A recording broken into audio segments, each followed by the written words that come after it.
So make sure you read the passage. Oh, bless you. Gross.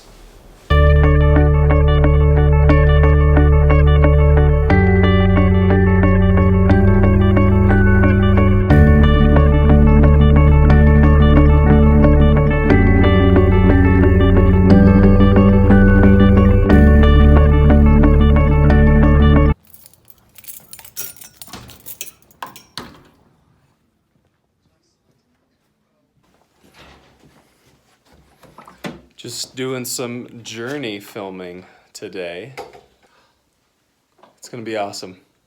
We're doing like a little, like a commercial almost, right? Yeah, we really are. It's gonna be awesome. I'll put the video in the description below, a link to the video in the description below so you guys can check it out.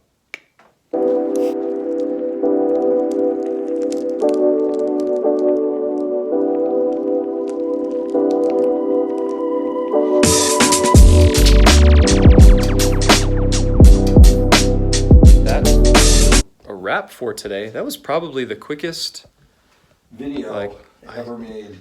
It was. So like I said, I'll put it in the description below. There will be a link. Thank you, sir. And this is awesome. It's the best.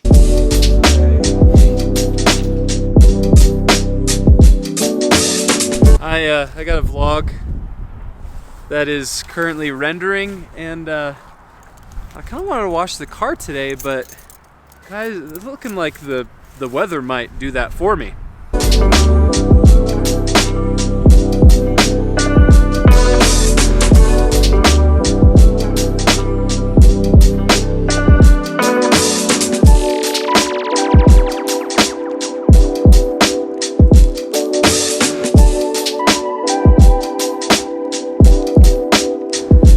No, we're gonna go inside at Lowe's. Right? Yeah, that's it. There you go, man. Awesome, appreciate it. Take care, you too.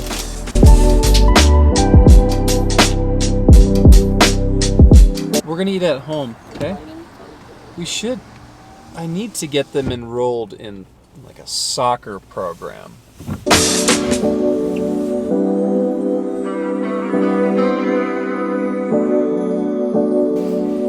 We are here at Lowe's, getting stuff ready for a vegetable garden this spring. Yeah, I think this should be good this year. I think it'll work. Corn. No, we're not gonna do corn.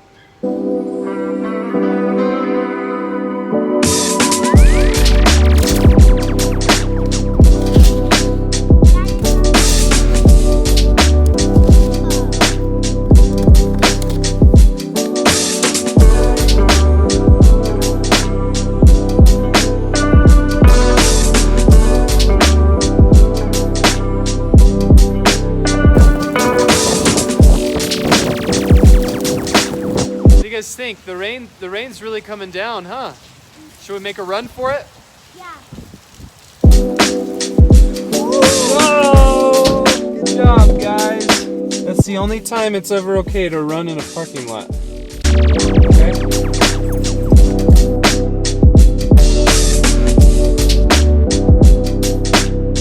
It is snowing like crazy now. Jeez. Look at that.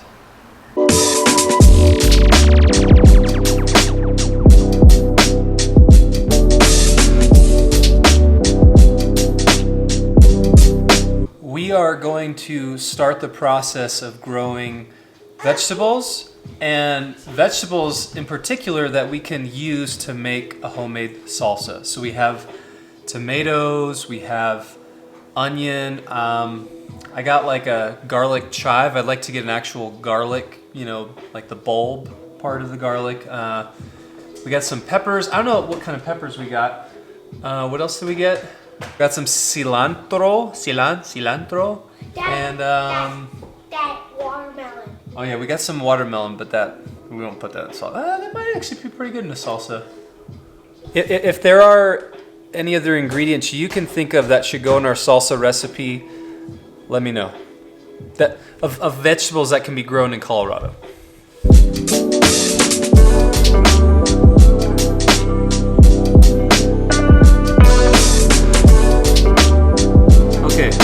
We have our potting soil here. We We have our little greenhouse cells here that the seeds will begin in, along with all the seeds we have. This container, which is actually an old to-go container from, I think Maggiano's.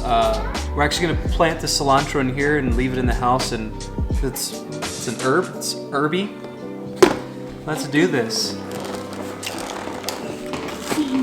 So today is day 326, and we're finishing up 2 Corinthians. And immediately when I was reading today, there was one word that I noticed was used so often in these 4 chapters. You brushing your hair? Cool. According to my research, this word is used 22 times in the English Standard Version in these 4 chapters. Do you have any idea what word it is? If you said the word boast, then you are correct. Yes, the word boast or boasting or boasted, it is used 22 times in these 4 chapters that we read today. So I think that is a good indicator that this is a huge theme for our reading for today. What, Monet? And it's really interesting, when you read about boasting in our reading for today, because usually when people boast in something, it's either something that they did or were a part of that was a major success. So you want people to know, like, hey, I was a part of this really cool thing, or I did something really awesome. And that's kind of the natural tendency we have when it comes to boasting. But in our reading today, Paul, it appears, takes kind of the opposite approach, that he actually is boasting not in his sin, but in his failures. And the reason why he's boasting in his failures is because it's in the midst of his failures and his weakness and his shortcomings that God is shown as being strong. That, in other words, if anything good is going to happen in Paul's life, it is a clear indicator that it is going to be God doing it himself, and therefore he boasts in Christ. He gives all the credit to God for anything fruitful, good, spiritual that might happen in his life.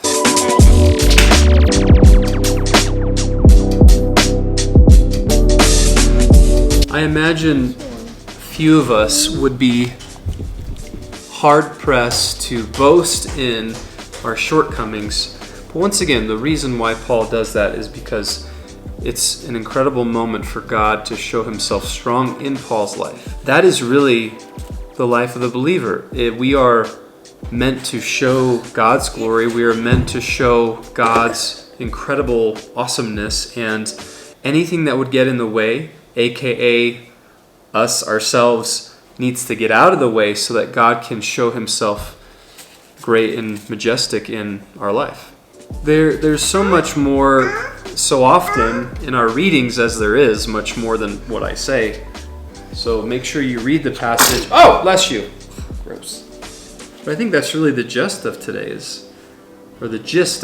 is this boasting in Christ, and we find our boast in God and what he's done in our life. And while we don't want to go looking for shortcomings, failures, those sort of things, that when they do arise, that we embrace them as a conduit for God's strength in our life and for God's glory Daddy. in our life. No, don't touch those, okay? Daddy, I'm done. You are? Okay. You are deemed unworthy to... Why don't you go upstairs, okay?